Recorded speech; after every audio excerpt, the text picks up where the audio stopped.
নমস্কার, আমার বাংলা নিয়ে আমি অতনু রয়েছি আপনার সঙ্গে। প্রথমেই মমতা বন্দ্যোপাধ্যায়ের রুদ্রমূর্তি সেই ছবি দেখাবো আপনাদের, যখন তিনি প্রায় 1 ঘন্টারও বেশি সময় ধরে আজ জনপ্রতিনিধিদের নিয়ে বৈঠক করছেন। সেই বৈঠকে ছত্রে ছত্রে ক্ষোভ, প্রতি মুহূর্তে তিনি তার ক্ষোভের কথা বলছেন। কেন প্রশাসকরা ঠিকমতো কাজ করবেন না, কেন যারা প্রশাসনে রয়েছেন, যারা জনপ্রতিনিধি রয়েছেন তারা ঠিকমতো কাজ করবেন না।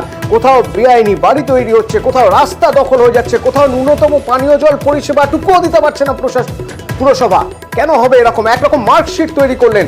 সবাই যে খারাপ কাজ করছে, সব পুরসভায় যে খারাপ কাজ হচ্ছে তা নয়, ভালো কাজও করছে কিছু কিছু পুরসভা। সেই পুরসভার নাম উল্লেখ করলেন।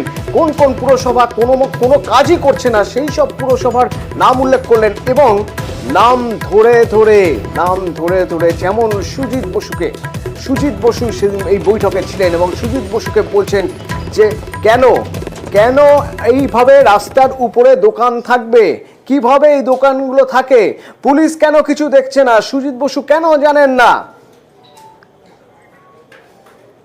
সল্লেক আমার লজ্জা লাগছে।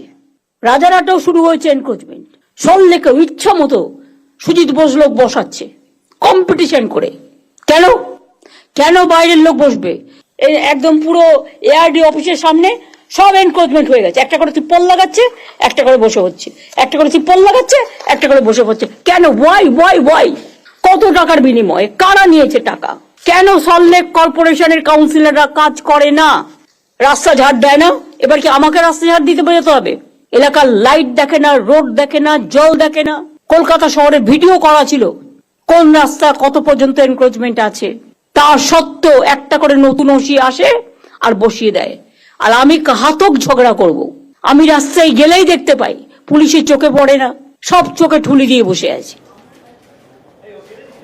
কড়া বার্তা, ব্যবস্থা নিতে হবে, ক্ষোভ প্রকাশ করছেন মমতা বন্দ্যোপাধ্যায় যখন সুজিত বসুকে নিয়ে। তখন সেই বিষয়ে যখন প্রতিক্রিয়া জানতে চাওয়া হচ্ছে, তখন শ্রমিক ভট্টাচার্য বিজেপি নেতা তিনিও বলছেন হ্যাঁ, সুজিত বসুকে দায় নিতে হবে। দেখুন, এর উত্তর তো সুজিত বসু দিতে পারে।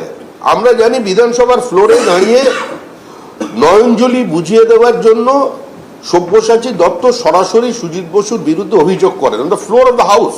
এটা তো সরকারি রেকর্ড, ইনি অভিযোগ করেছিলেন। আমিও বলেছিলাম যে এই যে নয়নজলিতে মৃতঞ্জলি দেওয়ার ব্যবস্থাটা কবে বন্ধ হবে। তার উত্তরে আজকে পার্থ চট্টোপাধ্যায় বলেছিলেন যে আমাদের ঘরের ঝামেলাটা আমরা মিটিয়ে নেব, কোনো জায়গায় আইন ভাঙা হবে না। চলে যান আজকে লেক টাউনে, শ্রীভূমিতে পরিষ্কার দেখা যাচ্ছে কিভাবে নয়নজলি বুঝিয়ে জায়গা বেড়ে পড়েছে। সরকারি জমি দখল, রাস্তা দখল, পুকুর বোঝানো পর্যন্ত হচ্ছে।